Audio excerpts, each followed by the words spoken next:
Brought to you by Boyle Sports. Now with same-day withdrawals to your Visa debit card. I'm prepared to do anything I can to play for my country again. Do it then. What about your start to the game? It wasn't bad, was it? Why should there be an honest answer be a mistake? How can a modern day manager not have a mobile phone? Why should he? So lots going on. Huge amount of people in touch about 99 and the treble. And Martin Keown's interview from earlier on. Lads, I got pissed watching the final. Met my wife after with what Brian Limerick calls her posh friends from London. Puked in the loo. I flushed away my front tooth denture palate into the Shannon. And I returned to the table looking like Wurzel Gummidge. My wife was not impressed. It was a great night, though. Oh, well, he met his wife that night? I don't think so. I think it was his long-suffering wife at this stage. Ah, right. And he was meeting her posh friends from London. And he managed to flush away his front tooth denture palate and came back to the table looking like a Wurzel Gummidge. There you go. Great interview with Martin Keown. I'm misty-eyed listening about Vieira, Petit, Dennis and Anelka. Calls him Dennis. That's how you know. Arsenal, pure Arsenal fan. Yeah. Good man. And then this one. Harry emailed into the Off the Ball Sport account there I saw.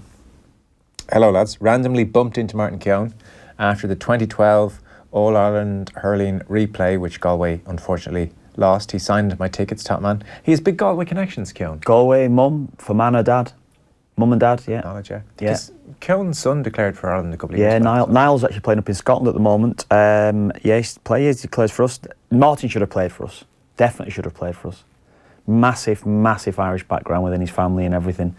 We felt English, clearly. Yeah, that's it. So it can't be one rule for Declan Rice and one rule for Martin Keown. Well, let's not get into that. Well, is Declan Rice even eligible now, is he? I don't know.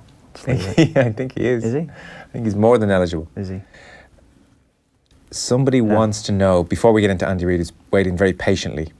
You're listening to us waffle on now. Yeah, no apologies. Did Kev play against the United 99 team? And if so, was the 08 Champions League team better? Darren.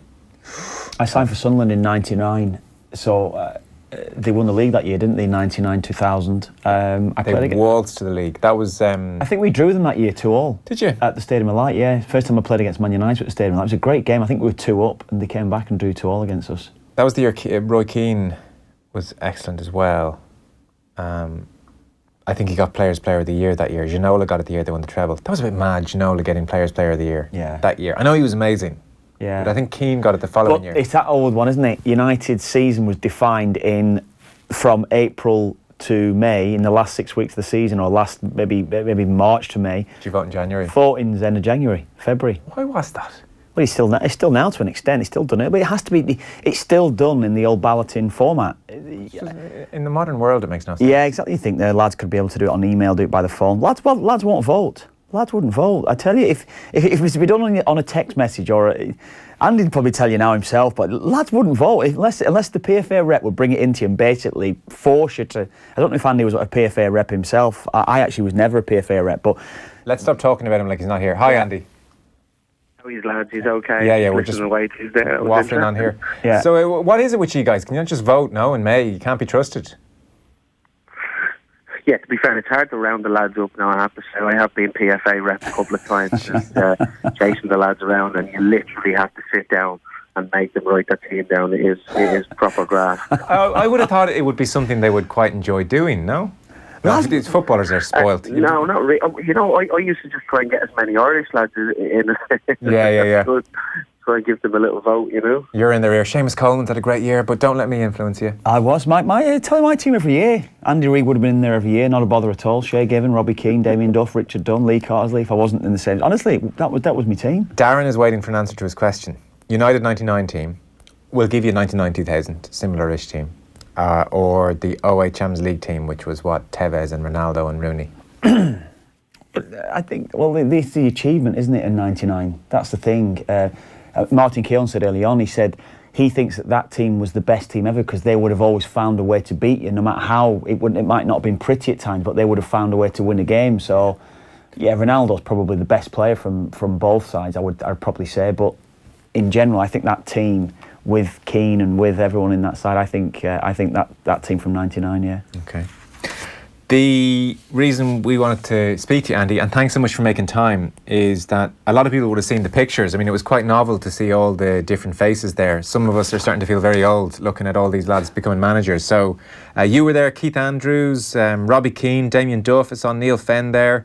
Vinnie Perth, I think, is going to go in Dundalk. Jim McGuinness is kind of the unusual one as well. So you were all setting off on your UEFA Pro licence. So this is the top licence mandated by UEFA, and it's issued by each member state's football federation. And essentially you need this if you want to coach at the highest level. So presumably you've done your B licence and done your A licence. So are you done are you all there for the week in Enfield, or is it all wrapped up, or where are you?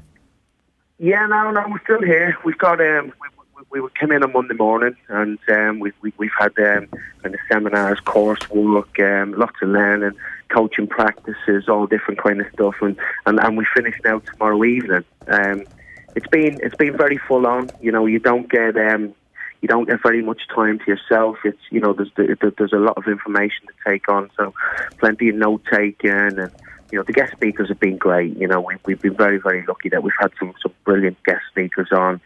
We've had some great people who've done coaching practices for us, and we've been able to interact with them as well. And that's where the learning comes from. And on these courses, this is where, you know, this is the real nitty gritty of it. It's where you get all your knowledge from. Right, okay. Can you just take us through, because Kev, you've done all these. So it's, I mean, we hear about these things and it's very interesting. The B licence is the first one, and you need the B licence if you're going to coach amateur clubs, youth teams up to the age of 16, or to be assistant coaches for professional clubs. That's why you need the B licence. So what kind of stuff's going on there? I presume more basic stuff, Kev. Yeah, and again, Andy, it's trying to break down the football, I think, when you're in your B licence, to make it as simple as possible. You're basically coaching kids football, youth football. So you've got to obviously have an understanding of the game. You've got to have an understanding on. Basically, you try and break the game down to such a way that's it was alien to me. That's the way that I found it doing my B licence. It was that simplistic. It was difficult, if you know what I mean. That's the way that I found it. The A licence, I really enjoyed doing the A licence. I thought it was a great course. I really enjoyed it for different reasons. Yeah. The B licence, as in, if you're trying to explain to someone how to pass a ball, it's actually so routine and unconscious for you, it's difficult to explain. There'd be a bit of that. Yeah, there'd be a bit of that within it. Yeah. How did you find the B licence, Andy? Yeah, I mean, I very similar to Kev. You know, I think the main things that I got from the B and the A to a certain extent, but not so much, was more the organisation of sessions. I mean, we're used to, you know, as players, we were used to just turning up and you know, the session's already set up and you just walk out on the pitch and start training. And when you're playing, especially early on in your career, you don't really think about it very much, because you just go out and you just train. But then you start getting towards the end and you think, actually, how is this session set up? How big does my area need to be if I'm doing a possession game, or if I'm doing a 66 or 77? How big can my pitch be? How can I get overloads in certain areas to try and get my coaching points across? And that was the big thing that I got from the BNBA, was more the organisational side of it.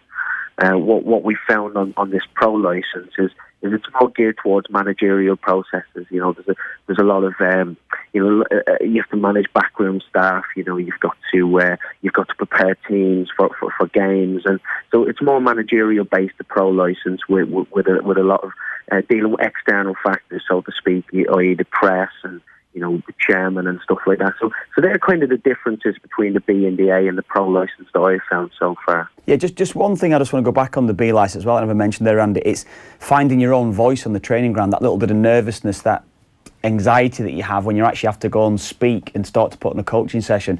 That was something that I found brilliant through the B licence, just how to present yourself and how to get my voice across to the lads who I was supposed to be coaching. Yeah. Interesting. And a question. And yes, sorry, Andy. I think as well as that, it's just the coaching style.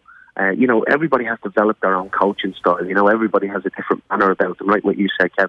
How loud do you speak? Are you a ranter and raver? Are you somebody who's nice and calm? And there's no right way or there's no wrong way. And I think everybody needs to try and find their own coaching style. What's your style? Well, listen, I like to be very hands-on, and I like to be kind of really in there, really kind of close to the action. I like to be very clear and precise about what I want from my players, And preparation is part of that, preparation for setting up your session and making sure that everything is right. And that's very important. And then explaining what you want from the players. And also, you've got to add a bit of fun into it as well if you can. I know there's a lot of serious things involved in it. Football, especially at the highest level, it's serious.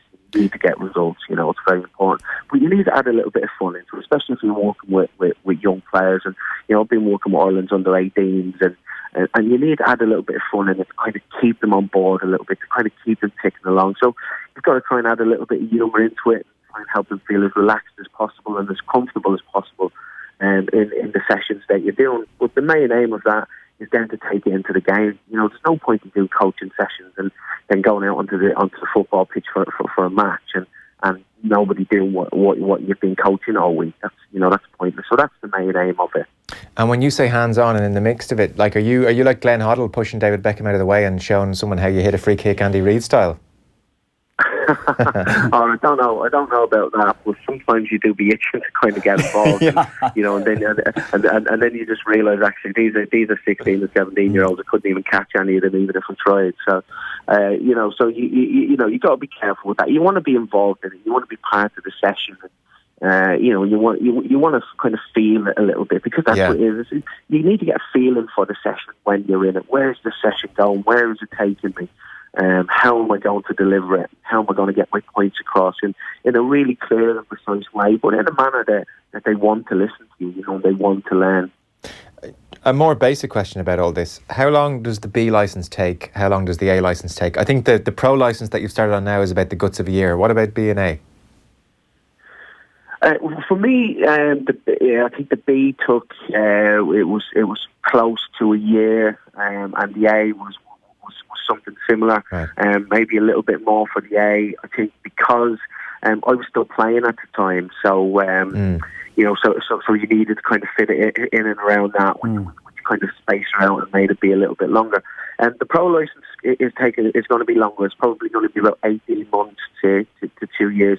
Again, depending on when you can get your assignments done. There'll be a lot of people some people in better positions than others to get their assignments done, to get their tasks done, to do club visits, to get assessed and all the other bits. So there's no kind of set date. It started on Monday, but there's no set date as to when it's going to be finished. It's just got to be finished. I think you've had to have everything in before May 2020, but I would imagine most of the lads would be hoping that it would be finished before then. Right, and by the way, just a quick aside, Kev's coming in with a question. The joys of live radio here. We were trying to get through to you on the landline in your hotel room, but they're not answering at reception. But if your landline suddenly rings, pick that up and we'll get you on that one. It'll be a better line. But there was no other way to get that message to you besides saying it to you on air. Kev, you come in there. No, I wanted to ask you, Andy, can you tell us which guest speakers you've had this week? You spoke about that you've already had a few guest speakers on through your course, and who you would have on across the course of your of the course over the next 18 months or so. Yeah, listen, I think it's a very important thing, the speakers, and we had a great start on Monday morning. We had Mick McCarthy come in as a guest speaker on Monday morning, so we had a couple of housekeeping bits and pieces to get sorted, and then Mick came in and done a talk for us, and it was excellent. It was a really, really good insight into managing, into when things go right, when things go wrong, situations that Mick has found himself in, and without going into too much detail, because obviously it's quite personal stuff, and it's not stuff that that you would be going around talking about. Mick was very, very open with us, and it was really, really good insight, and we were very, very lucky to have him there and to get his insight. And Andy, without where he's looking at going, without divulging confidence, totally appreciate your point. I don't suppose May 2002 is anything he wants people talking about, for instance. But was there any, like, in broad terms, like a piece of advice or a way of going about things that you took from Mick's talk?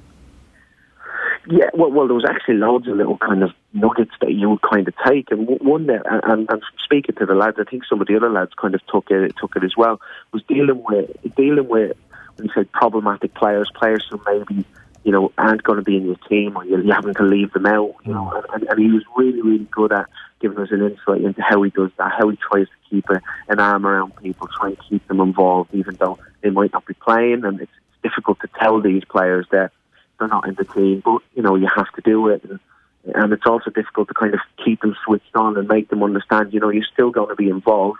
You might need to come on and do a job for us. So, I think mixed man management, and Kev will know as well as anybody. And mixed man management has always been very, very good. So, so for him to give us an insight into that was a real eye opener for us. And as I said, great nuggets that we were able to take from that for us as young coaches trying to get on in the game. Is this a course you can fail as a matter of interest?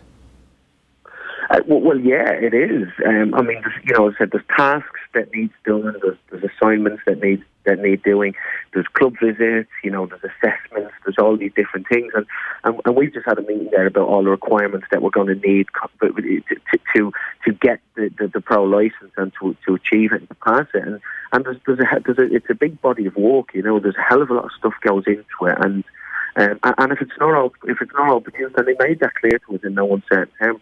If it's not all there, there's a tick box. This has to be handed in. This has to be handed in, and so it has to be handed in to our tutors, and it has to be checked, and it has to be signed off by Niall O'Regan and Ruth Doctor, and then it has to be sent over to UEFA, and it has to be ticked off by them. So there's no shortcuts through this. This is all kind of checked and double checked, and so the work has to be done. The work has to be there. And what about your club visits then, Andy? Have you got anything lined up? Is there anything that you would like to? Would you like to go abroad? Some lads do like to do various different things. I suppose they can go to different clubs along the way. Is there anything that you would specifically like to do? Have you got a couple of clubs that you would like to see along the way? Yeah, I do. And I've been wanting to go for a while, and I'm going to get it done in the next kind of 2 or 3 months. Is Athletic Bilbao. I find what they do are absolutely amazing, and I've been wanting to go for a while. I mean, you're talking about a club here that are, they're in the top division in Spain, and they do well, and they've been up there. But all the kids that they come through and all the players that play for them are all from the Basque region. And I find that amazing. It's almost like Manchester United just using players from the greater Manchester region. So they must be doing something right to be able to produce these players to go into their first team and to be able to compete in that top league. There must be some sort of structures. There must be something that they're doing over there, and I want to go and see what that is. And it's a really, really interesting one for me. And I will be doing that club visit as part of my course, and I'll be doing reports on it. Oh, that's good. So you've got it nailed down already. You've already put the or spoke to people and get it in place for yourself, then, yeah.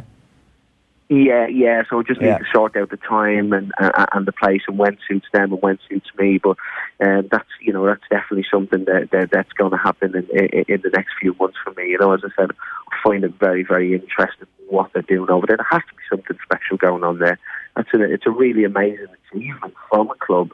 To be able to do that. Yeah, it's a great point, because I would have thought the most popular destination would be wherever Pep Guardiola is. Everybody would want to see that, but that Bilbao choice makes perfect sense. Maybe a question for both of you then. So say the game tactically is just moving all the time and moving very quickly, and I dare say, we were talking about you and Man United back in '99. I guarantee you both sides were playing a 4-4-2.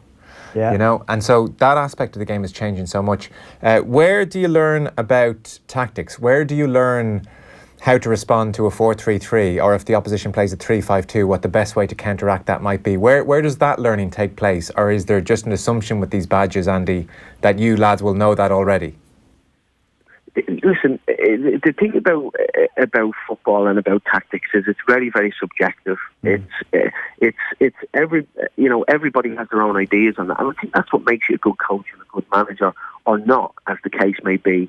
You have to have this football knowledge that's in there. Nobody can say to you, if you come up against a 4-4-3, if you play... you do well playing against a 4-4-3, Andy. 4-4-3 is the ultimate formation. That's the one I'd want to play. Yeah, 4-3-3, yeah. No, but if you do that, you come up against a 4-4-2, or whatever the case may be. Yeah. Nobody can say this is how you can counteract that. There's ways that we think, well, we might be able to exploit them down the sides if they play 3 in the back, or if they play only 2 in midfield. If we play 3 in midfield, we might be able to pass the ball around them. But there's no set thing, there's no rule book to it, and football would be very, very boring if there was, Yeah. So there's always new things coming out, there's always innovations, and there's always new coaches that people want to learn from, and people would say, well, they're doing well, they're doing something new. How can I kind of tap into that? And football is constantly evolving, and it goes round and roundabouts, and then comes back around, and somebody else will come up with something new, and that will be the craze for a little bit. And people are coming up with their own systems and coming up with their own styles of play.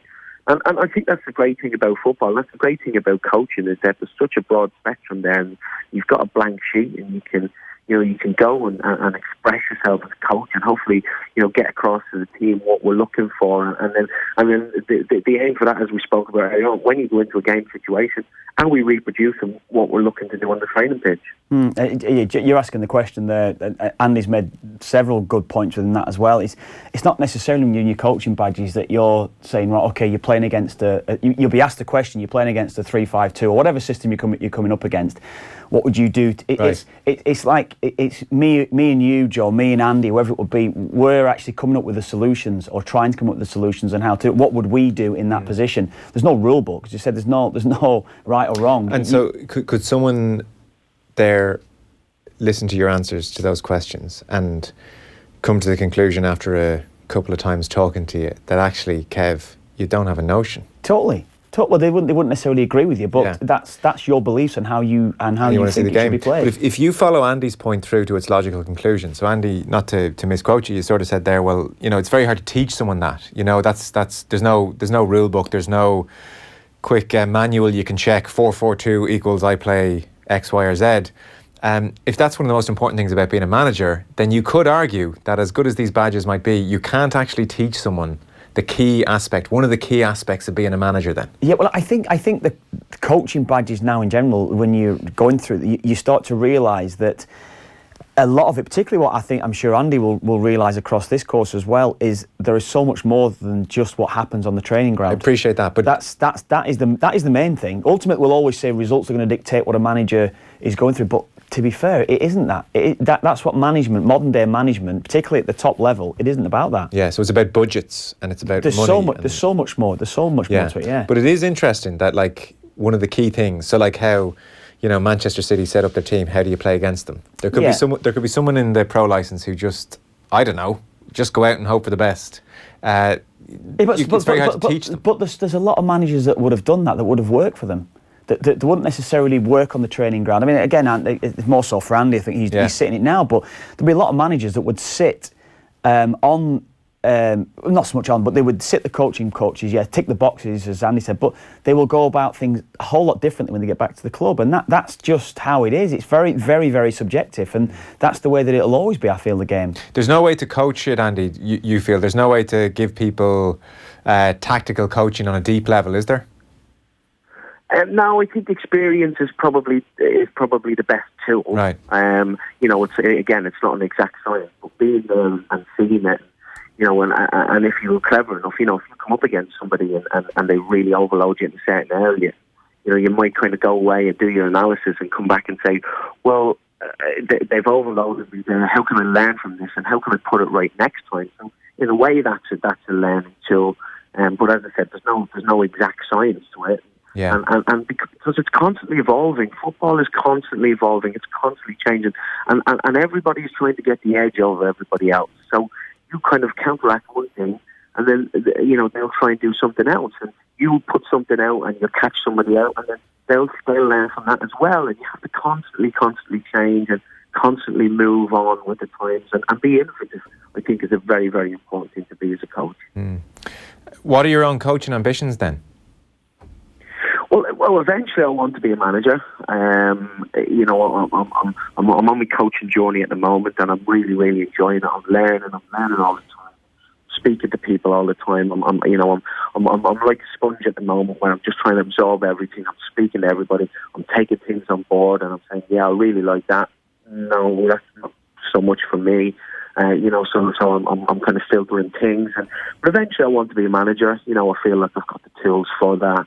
And this is kind of part of the journey, and I think it's very important not to kind of get too far ahead of yourself, or I wouldn't be probably interested in going for a first-team manager's job at the moment, because I don't feel that I'm kind of ready to do that, So I think it's important that you take it in steps, that you continuously learn, and if you're good enough and if you want it enough, then I believe it'll come to you.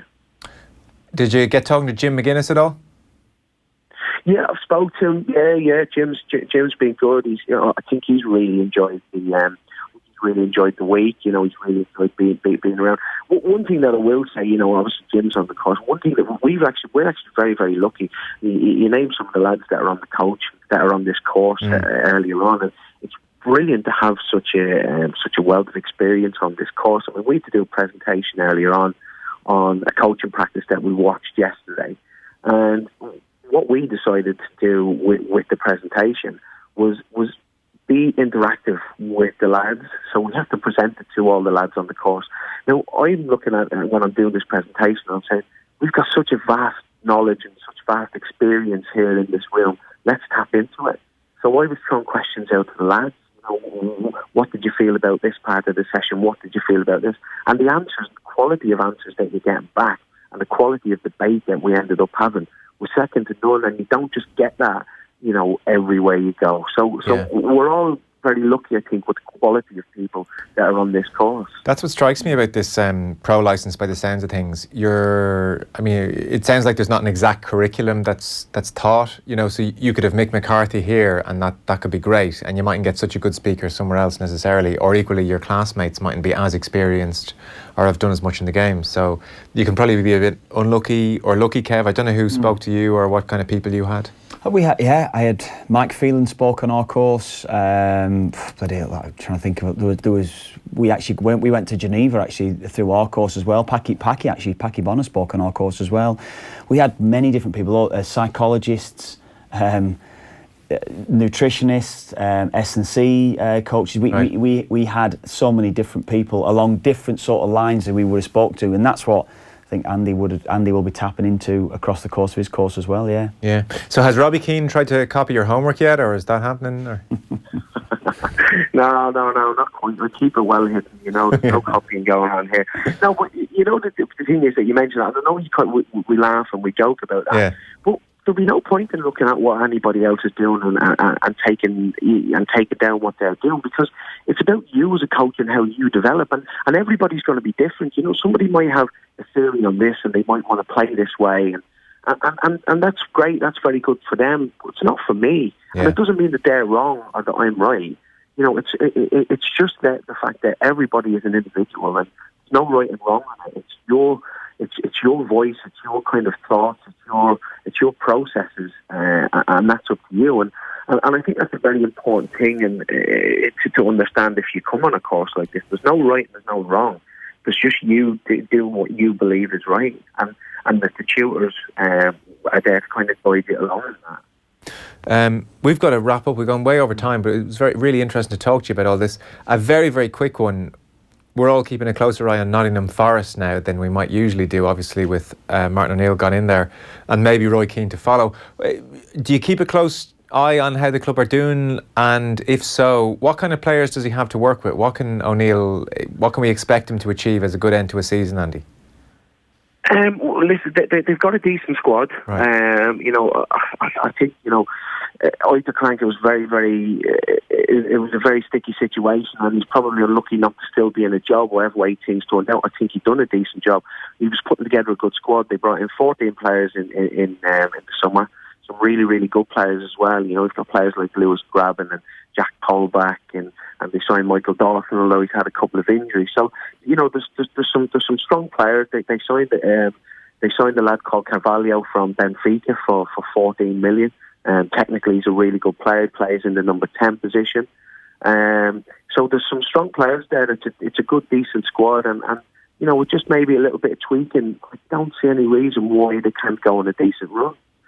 But the Championship is a tough league, as anybody who will have played in it can testify to that. It's not going to be easy, but it's still only 5 points off the playoffs or something like that. So it's definitely within reach. Okay, listen, great to have you with us. Thanks a million. Appreciate Andy. it. Thank you. Cheers. Thanks a lot, lads. Andy Reid there, who, as you may have seen during the week, has embarked on his UEFA Pro licence. It's finished up in the City game this evening, 1-0 on the night, 11-0 on aggregate. We'll take a short break. Football on Off the Ball. Brought to you by Boyle Sports. Now with same-day withdrawals to your Visa debit card. One of Cork City's best-known early house pubs has been forced to have security at 7 a.m. due to drunken students.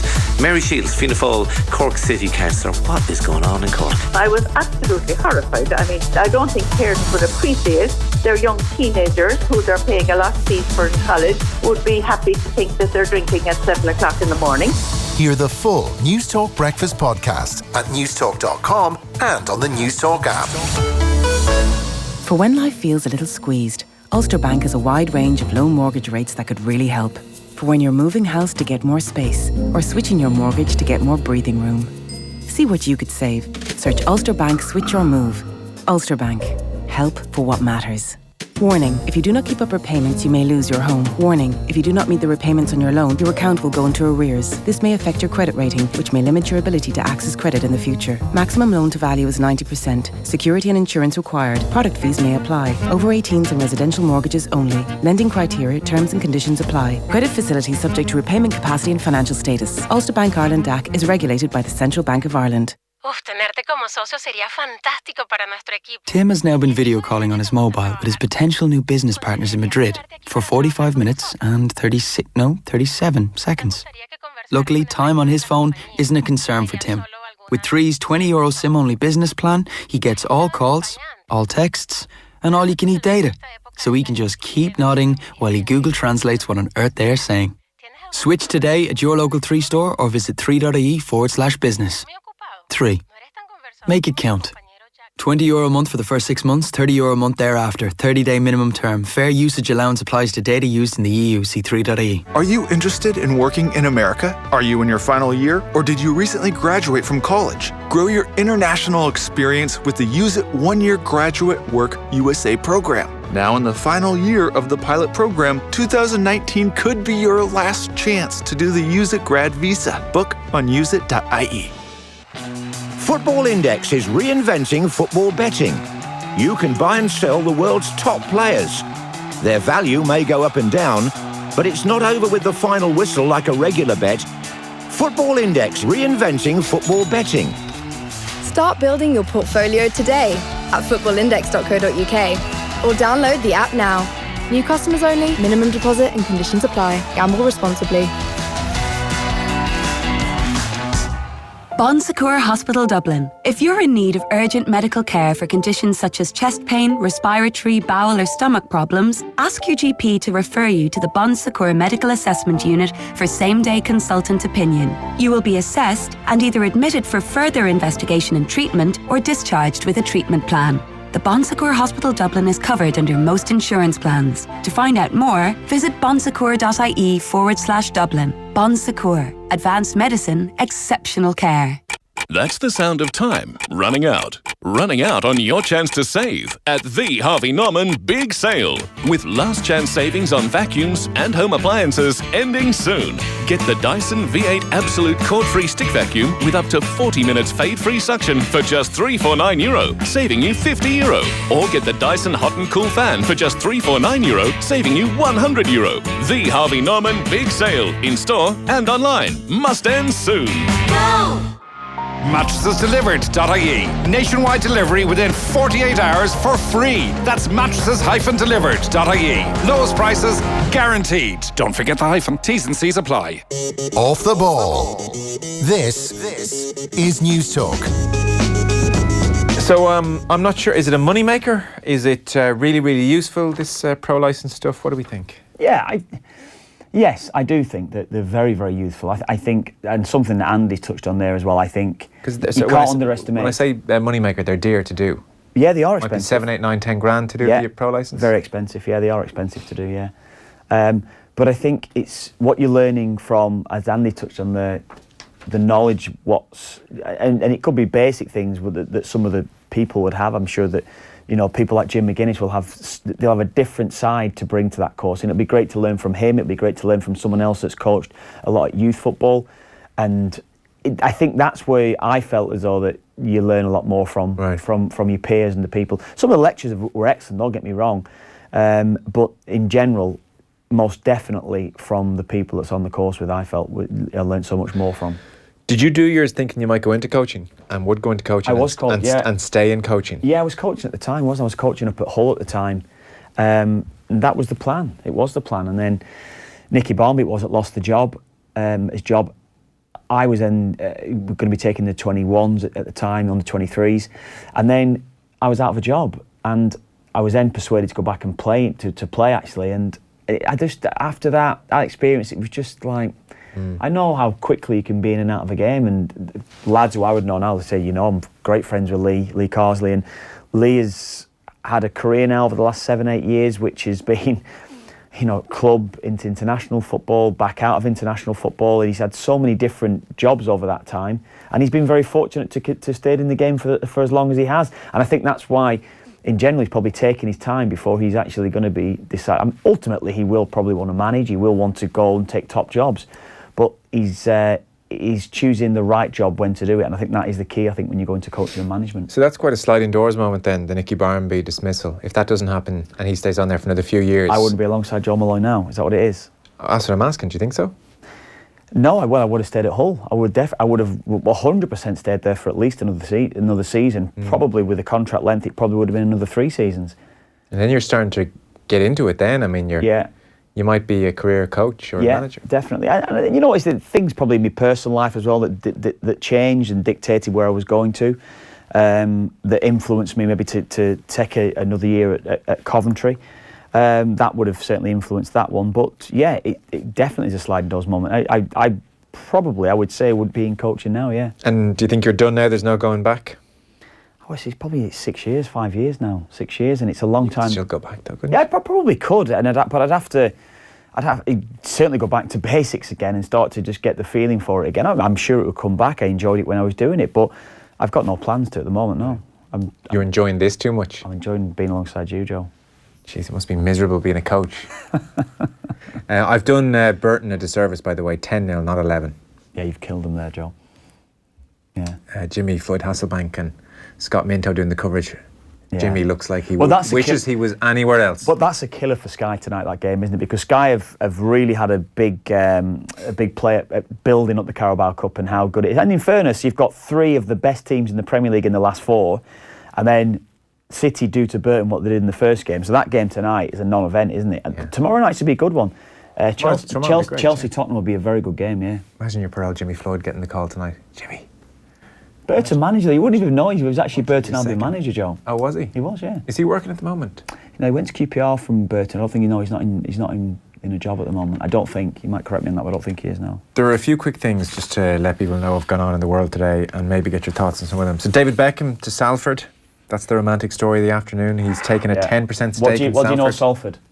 What do you mean, what do I know of Salford? What do you know of Salford? What do you know, apart from the class of 92, have a massive stake in the club? Now the largest stake in the club, yeah. I know that they are, off the top of my head, second, I think, in the division below League 2. So they're in the mix. Yeah, they're in the mix to get up to actual league football, which would be quite something. A lot of people have seen the documentary, so I've watched a good few of them on Sky. Yes, of course you would have seen that. You get a decent feel for the club, and the class of 92 pop in a fair bit in that. So Peter Lim owns 40% of the club. Yeah, Adam Rooney's top striker there for them. They signed him from Aberdeen. It was a big thing that they could afford to actually pull a player out of the Scottish Premiership and pay him a better wage than Aberdeen could pay him to bring him to Salford. So I think he's a top scorer this season for Salford as well. I think he's going for it. I think he is. He certainly is. But they've actually fallen away a little bit. They had a poor start, then they had an unbelievable run of games. I think they won about 13 on the bounce, 14 on the bounce, and they've just fallen away up around Christmas time. So it's about getting them back on track, I suppose. Yeah, and Bex might be the man to do that. 10% of the club. Also, of course, he's an investor in Inter Miami. You like that name, don't you? That'd break your heart, wouldn't it? Inter Miami. Miami. It's a joke. I know. I'm joking. I know. Oh dear. Elsewhere, Guardiola has given up trying to curb Benjamin Mendy's prolific social media output. I'm not his father, though he says, I'm not unhappy about Mendy. Yeah. I can't change him. He's active on social media. It is what it is. We've tried to convince him I'm not his father. I'm delighted with Benjamin, but sad he can't play because of injuries, and then talks about how brilliant Mendy is around the training ground and everyone loves him. Yeah. Meanwhile, Mo Salah, Kev, mysteriously has deleted his social media accounts. So he tweeted yesterday, 2019 resolution, time to get in touch for real. And today it's all gone. Yeah. So it's very cryptic. Time to get in touch for real. Maybe he wants to connect with people in a real way. I don't know. Yeah. But Mo Salah, not on social media. And then a last one before I ask you about Higuain. This Gibraltar situation for Irish fans is going to be delayed again. It's quite tricky, this, because this game's on in March. Mick McCarthy's first game in charge. Gibraltar want to play it at their 2,000 capacity Victoria Stadium in Gibraltar. UEFA have raised concerns over the stadium's ability to host the game. Up to 1,000 fans want to travel. Irish fans expected to travel. Obviously the ticket allocation won't be a fraction of that. But it seems if the Victoria Stadium is not approved, the game will be moved to Faro, which is 400 kilometres away. So that's where we played them last time, wasn't it? I think we played them there in the World Cup qualifier, I think that'd be right, Euros qualifier. Well, the decision was meant to be made today. Obviously, people want to try and book flights, but that's been delayed for another week. So Higuain then, and actually Frankie de Jong, we've talked about as well. Two of them. Higuain coming to Chelsea from Juventus. Morata is going back to Atletico.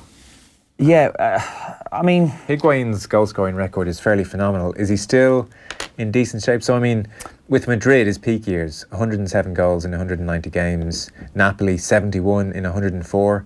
And then Juve, he scored 40 in 73. So, fairly prolific and still only 31. He often looks a bit older to me. Yeah, he's carried a bit of weight, yeah. Well, since the start of the 06-07 season, Higuain has scored 224 goals in the big five European leagues. 105 La Liga, 117 Serie A. In that period, only 5 players have scored more league goals than the Argentinian. That's very impressive. Does this transform what Chelsea can offer? On paper it does. Or it doesn't? Well, I think Sarri spoke about it, about a real focal point to the side. He clearly doesn't fancy Morata. Morata's supposed Atletico Madrid move, I think he's gone on loan. That looks like that'll be done probably now. Doesn't really fancy Giroud, and Giroud's not a prolific goal scorer anyway, certainly not at the level of Higuain. And he's been playing Hazard through the middle as a 9. He hasn't been playing well. He was quite critical of Hazard in the last couple of days as well, saying he's not a leader. Doesn't necessarily see him as being that.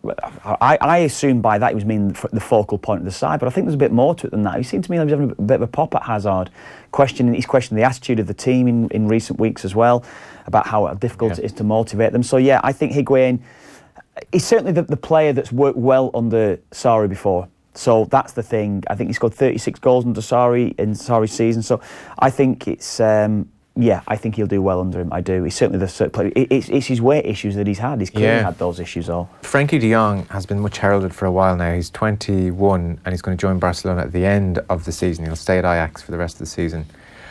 75 million euro, plays at the base of their midfield. People would have seen him in their UEFA Cup run, if nothing else. We were talking to Simon Cooper a couple of months back and he was singing this guy's praises. Can do it all.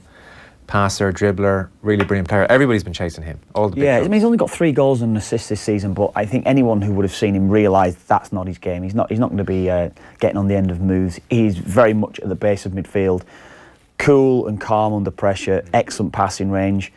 You would think, ideally, yes, he would be sitting there instead of Sergio Busquets.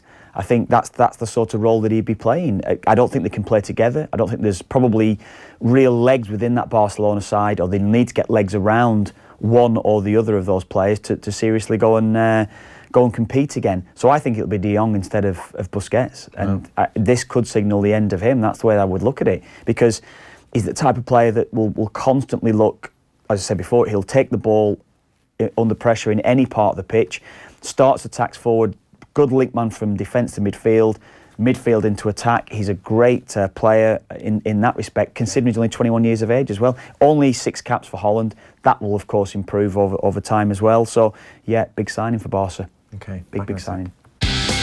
Off the Ball on News Talk. Finding the right people for your business is one of the most important decisions you'll make. Whether it's a finance director to increase shareholder value, legal counsel to navigate you through the commercials, or head of IT to keep it all running smoothly, The Panel is the place to go to source executive talent for your senior management team. Our experienced recruiters have deep sectoral knowledge and are highly networked. Log on to thepanel.com for more information. The Panel. We know the people you want. So as they go over the chair at Aintree, it's Ruby Walsh in front. And now he's a length clear as they head into the dip with only 2 fences to run at Galway. From Cork to York, Leopardstown to Sandown, watch Racing TV for complete coverage of 61 British and Irish racecourses. Live and now in dramatic HD. See for yourself with a free 1-month trial at racingtv.com. Oh, what a way to finish! Racing TV, welcome to the new home of British and Irish racing. Terms and conditions apply. See racingtv.com for details.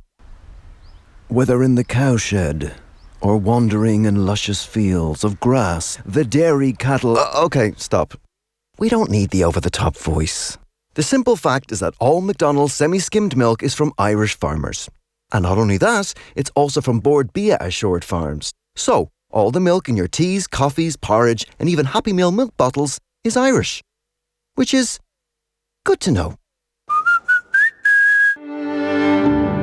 A business needs to be creative to stay ahead of the game. And creative brains need space to think. Give them space. Think better. But let's do it with a little style. Castle Knock means business. Discover more at castleknockhotel.com. This 200-page report for your board meeting was printed using a branded ink cartridge.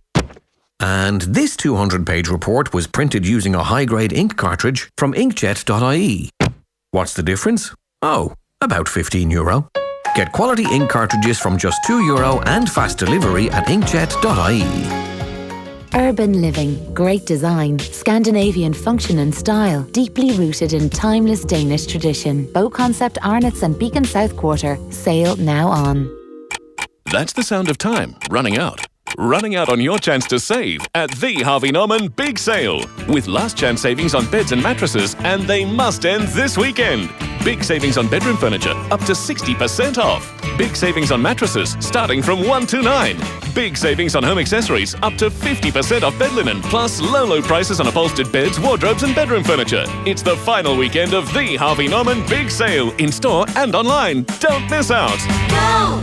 In Thursday's Irish Independent, don't miss Exam Brief in partnership with Yates College, your essential Leaving Cert exam guide. Each subject will be explored in depth with advice on study techniques, exam answer strategy and timings to maximise students' potential in their June exams. Only inside Thursday's Irish Independent. Take a fresh look.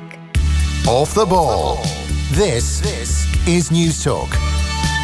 Now, just time really to give you a reminder about our Bulmers Road to Gold event in Clonmel. 1st of February, we're building up to the Gold Cup, number of special off-air shows across February and March. So on the 1st, there'll be comedy from Après Match's Barry Murphy, David Brady will be there, Vogue Williams, and also Nina Carberry and Kate Harrington, Ollie Bell as well from ITV, Johnny Ward and Jerry Gilroy. offtheball.com/events now. Tickets are free. You have to be over 18 to enter. It's the Bulmers Road to Gold event in the Clonmel Park Hotel on February the 1st. So OTBAM back 7:45 tomorrow on all our social channels tomorrow morning, and we're pretty much done. Nathan in studio tomorrow, John Giles there, amongst other things. Tom Dunn is on the way. Kev, my thanks to you. Another week done. There we go, yeah. Tomorrow night, we've got the road show tomorrow night as well. Enjoy that. And the show club, look forward to that tomorrow night, yeah. Good, be good. Yeah. You're really enjoying your racing? Yeah, I've been enjoying this season actually. I'm looking forward to seeing what's going ahead of Cheltenham. I look forward to hearing your expertise tomorrow. There's no expertise, you know that. I just enjoy it. It's good crack, isn't it? Okay. So that's on tomorrow. I think you'll get to hear a good chunk of that on Friday evening show. Good night.